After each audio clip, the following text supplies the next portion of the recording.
Good morning. This is Father Stephen Kelly from St. John's Church in Detroit. We're continuing our series of daily morning meditations where we generally look at one or another of the lessons that are assigned for morning or evening prayer, what is known as the daily office lectionary. And I thought for today, for Thursday, we would take a look at the lesson that's assigned for morning prayer, the second lesson from St. Luke's Gospel. We're already up to chapter 18, beginning at verse number 31. And we've got kind of two different pericopes, two different little teachings here contained in the lesson that's assigned for today. Then he took unto him the 12, and said unto them, Behold, we go up to Jerusalem, and all things that are written by the prophets concerning the Son of Man shall be accomplished. For he shall be delivered unto the Gentiles, and shall be mocked and spitefully entreated, and spitted on.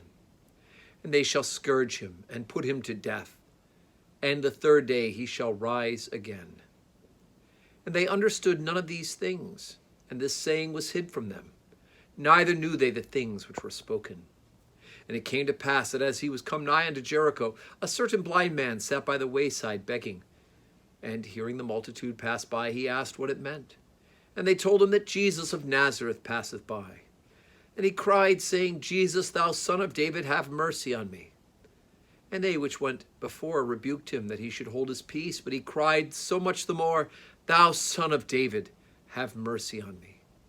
And Jesus stood and commanded him to be brought unto him. And when he was come near, he asked him, saying, What wilt thou that I shall do unto thee? And he said, Lord, that I may receive my sight. And Jesus said unto him, Receive thy sight. Thy faith hath saved thee. And immediately he received his sight, and followed him, glorifying God. And all the people, when they saw it, gave praise unto God. Now, again, we usually get caught up in the miracle story. When we read something like this together, generally it's the thing that comes second, the second part of the reading that sticks in our head because it's the thing we read last.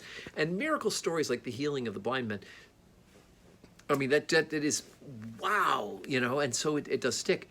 But I want to look particularly at the first part of the lesson.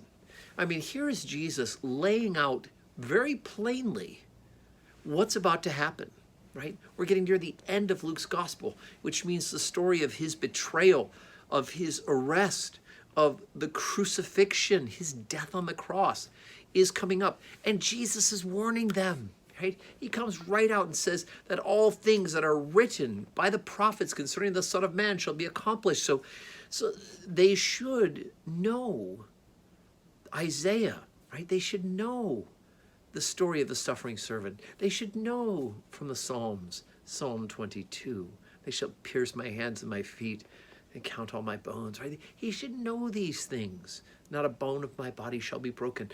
All these things, they'll realize in hindsight that Jesus has fulfilled them. But even though they know the scriptures, they're good Jews. I mean, they're not scholars. Jesus didn't call the academic elite and biblical scholars to be his apostles, but they certainly would have had an understanding of the scriptures, and they're, as a part of the people of Israel, the yearning and looking forward to the consolation of Israel, the promise to send a Messiah. And now here's Jesus, who they've been following around for several years, listening to him teach, soaking it in, seeing the miracles. And when he very plainly says that he shall be delivered to the Gentiles, and they'll spit on him, and they'll mock him, and they'll scourge him, and they'll put him to death. On the third day, he'll rise again. They don't get it. I remember it says that they understood none of these things, right? And that it was hid from them. They didn't understand. They weren't ready to receive it, right? They weren't ready to understand that this mission that they're on, that this life of Jesus Christ is ultimately pointing to the cross. His entire purpose for the incarnation, for God, the second person of the Trinity, to become a human being, to become man and dwell among us, his entire incarnation, right, to be made in the flesh, was to go to the cross and to die there for our sins. But they're not ready to hear it. I think it's going to be all teaching, all good news, all miracles. And the good news that they can't even comprehend will be the cross, the hard good news of the cross. So anyway, we'll be getting there in the next couple of days as as we go through Luke's Gospel. Today's Thursday. We have 9 a.m. service, Holy Communion service, and I do hope that you can join us either in person. We do have the service of benediction immediately following the 9 o'clock Mass, and then, of course, you can also join us online at stjohnsdetroit.org. And I hope you have a wonderful and blessed Thursday.